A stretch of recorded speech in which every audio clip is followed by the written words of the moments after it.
Mermaid, जिसे कई लोग सच मानते हैं तो कई अफवाह।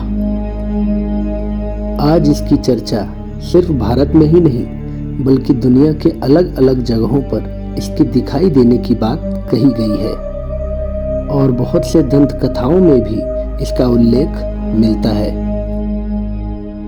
ये तो कोई नहीं जानता कि ये होते हैं या नहीं, पर इनके होने की संभावना अधिक हो जाती है क्योंकि अभी तक इंसानों ने समुद्र को सिर्फ 5% ही खंगाला है।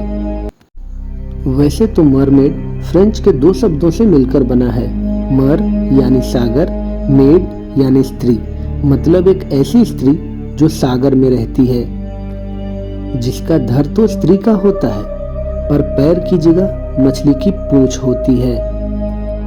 कई कथाओं में जलपरियों को अच्छा माना जाता है तो कई कथाओं में इनको दुर्घटना से जोड़ के देखा जाता है। कुछ लोग इन्हें अच्छा मानते हैं तो कुछ लोग इन्हें ये समझते हैं कि अगर ये समुद्र में दिखी तो नाव का डूबना पक्का है। दंत कथाओं में मरमेड्स की शुरुआत असायरिया नाम के जगह से हुई।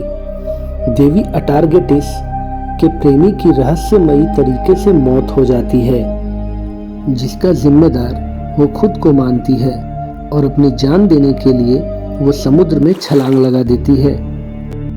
पर कहते हैं उनकी मृत्यु तो कभी हुई ही नहीं क्योंकि वो इतनी सुंदर थी कि उसकी सुंदरता को समुद्र भी छिपा ना सका और तभी उनका आधा शरीर स्त्री का और आधा मछली का बन गया और अटारगेटिस दुनिया की पहली मरमेड बनी।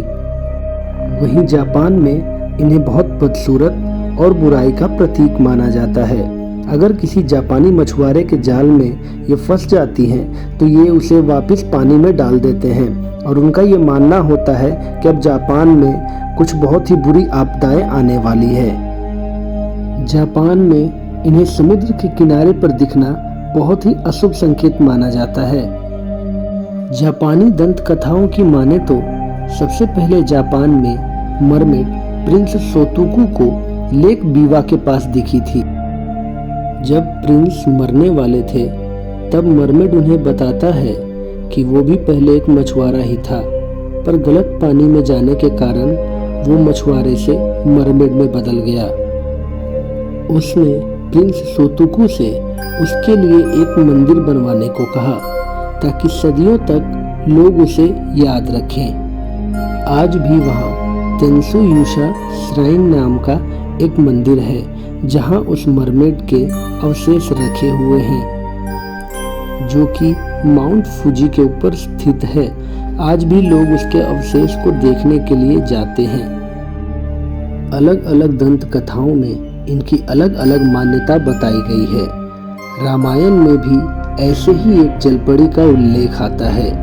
जब वानर सेना राम सेतु पुल का निर्माण कर रहे थे, उसी समय स्वर्ण मछा नाम की एक जलपरी उनके सारे पत्थरों को लेकर समुद्र के अंदर चली जाती थी, जिसको फिर हनुमान जी ने वापस लाकर लगाया था, जो कि रावण की बेटी भी थी और जिसका पूरा शरीर सोने का बना हुआ था, इसीलिए उसका नाम स्वर्ण मछा था।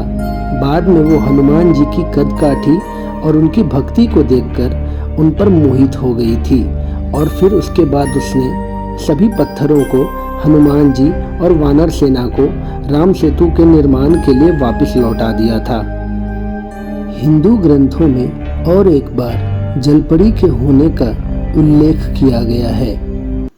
सतयुग के अंत के समय जब धरती पर जल प्रलय आ गया था, तब भगवान विष्णु ने मरमेड का रूप लेकर अपने भक्तों की रक्षा की थी। उन्होंने नाव समेत अभी अपने सभी भक्तों को अपने मुख में रख लिया था ताकि उन लोगों को कोई नुकसान ना हो जो धर्म के पथ पर चल रहे थे। वैसे तो बहुत से लोगों ने जलपरियों को देखने का दावा किया है और इसकी बहुत सी जानकारियां आपको इंटरनेट पे भी मिल जाएगी, पर अधिकतर जानकारियां और वीडियोस एडिटेड है और फेक हैं। पर कुछ वीडियोस ऐसी भी हैं जिन्हें फेक साबित नहीं किया गया है। तो क्या हो अगर कोई मरमेड भविष्य में मनुष्य के सामने आ जाए, क्योंकि भविष्य के गर्भ में और प्रकृति के गोद में क्या क्या छिपा है, ये तो कोई नहीं जानता। अगर आप ऐसी रोचक वीडियोस देखते हैं और आगे भी देखना चाहते हैं तो हमारे चैनल को सब्सक्राइब कर लें। Thank you.